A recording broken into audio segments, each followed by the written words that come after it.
Welcome to AV number 4, part number 4 of Figures of Speech.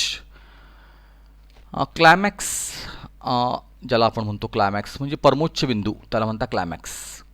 Wien in a sentence ideas thoughts value importance qualities etcetera are arrange in ascending order it is the use of climax.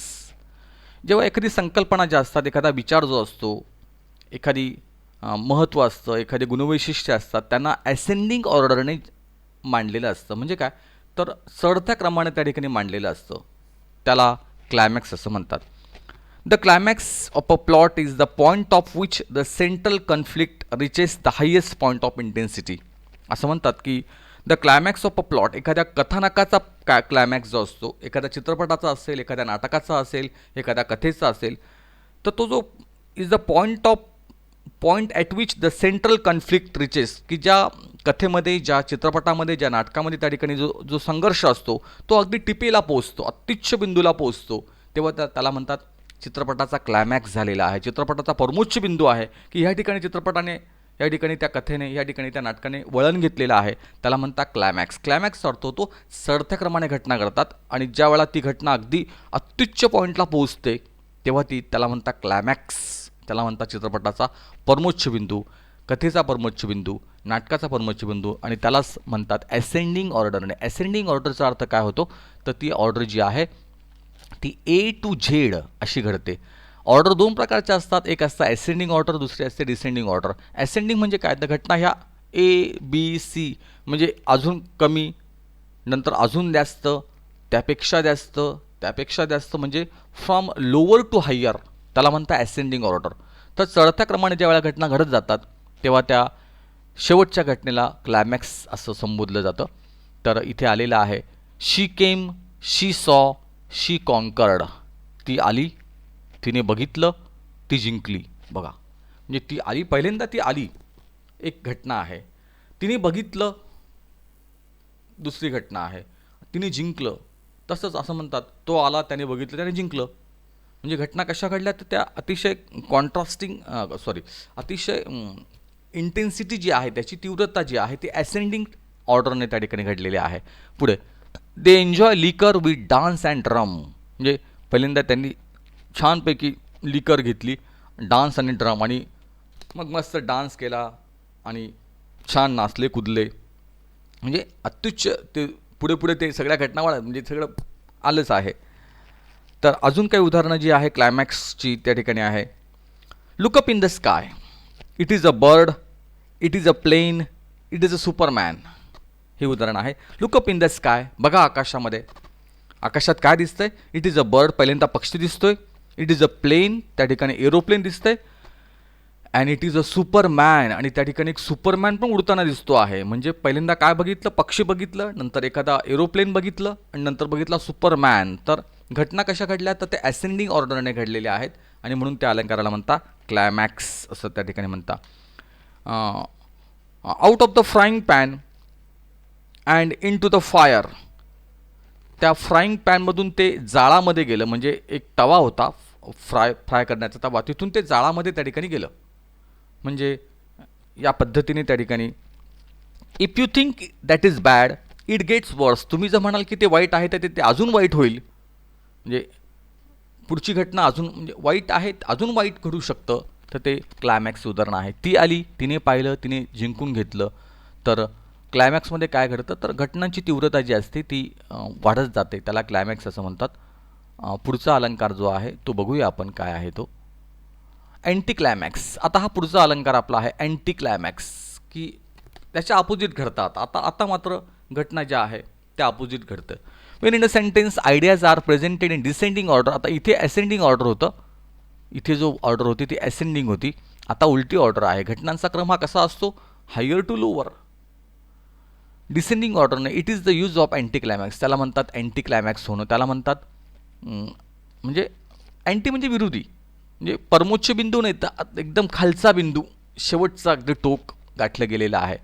जर दिलेल्या वाक्यात कल्पना विचार किंमत महत्त्व गुणवैशिष्ट्ये इत्यादी उतरत्या क्रमाने दिलेले असतील तर तेथे अँटी क्लायमॅक्स असतो. तर ह्या ठिकाणी अँटी क्लायमॅक्स त्या ठिकाणी दिलेला आहे. अँटी म्हणजे अपोजिट.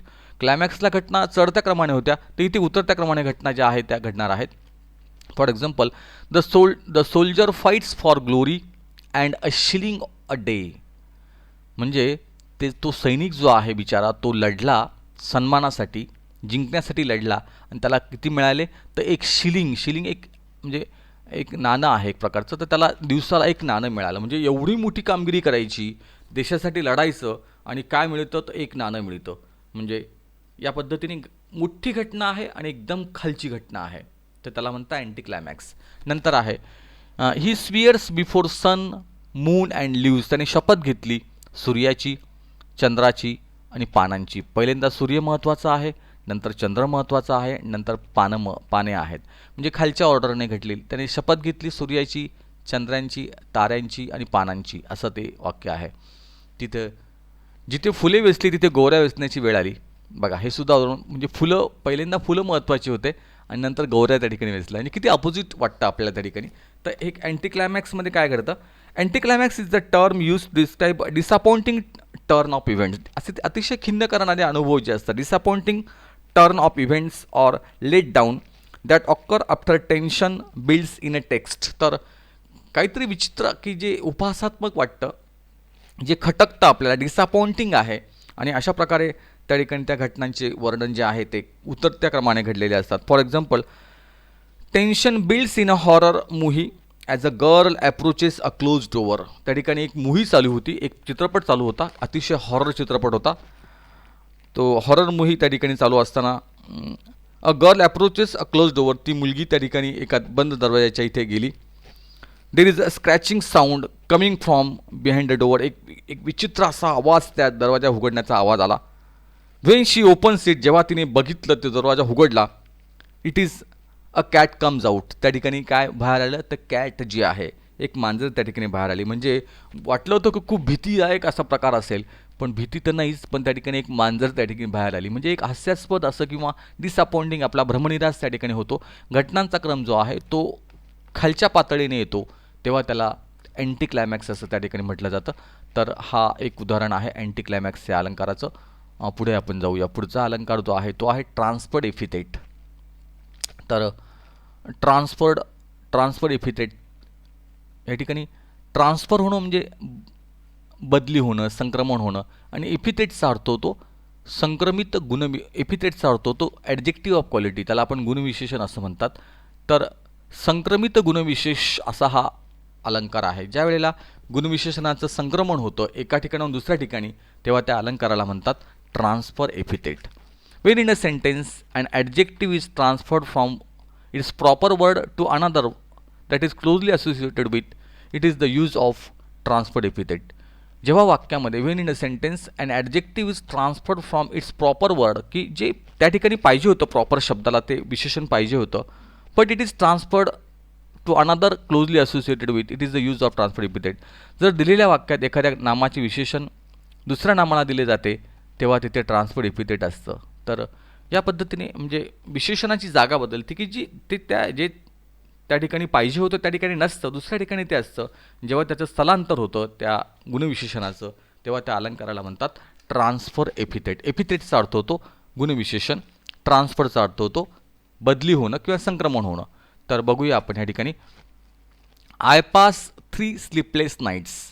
मी 3 न झोपलेल्या रात्री घालवल्या. बघा आता ह्या ठिकाणी दिस इज ॲडजेक्टिव्ह ऑफ क्वालिटी, हे गुणविशेषण आहे.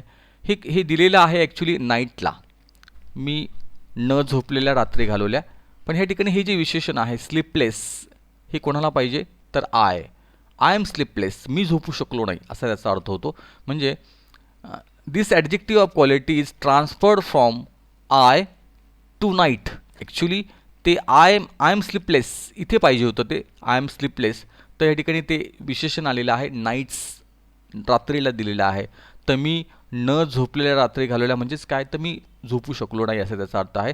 म्हणजे हे जे विशेषण आहे, हे विशेषण त्याचं स्थलांतर झालं, संक्रमण झालं, आणि म्हणून त्या अलंकाराला म्हटलेलं आहे transfer epithet. In this line the adjective of quality or epithet sleepless is transferred from I to night, so the figure of speech use in this line is transferred epithet. Number 2, Vince shook her doubtful curls. Vince shook her doubtful curls. ती जी win आहे म्हणजे मुलगी आहे ती विना आपण म्हणू या ठिकाणी. विना शुक हर डाऊटफुल कर्ल. आता हे कर्ल काय आहे तर तिचे जे कुरळे केस आहेत ना ते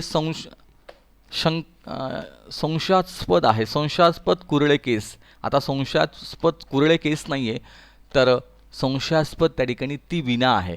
म्हणजे या ठिकाणी हे जे गुणविशेषण आहे हे गुणविशेषण त्या ठिकाणी दिलेले आहेत खरं तर विनाला, तर ते दिलेलं आहे कर्लला.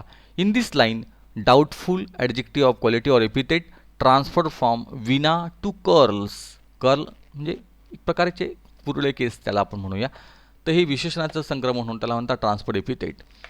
त्या ठिकाणी अजून एक वाक्य मला सांगायला आवडेल. तर ते वाक्य असं आहे,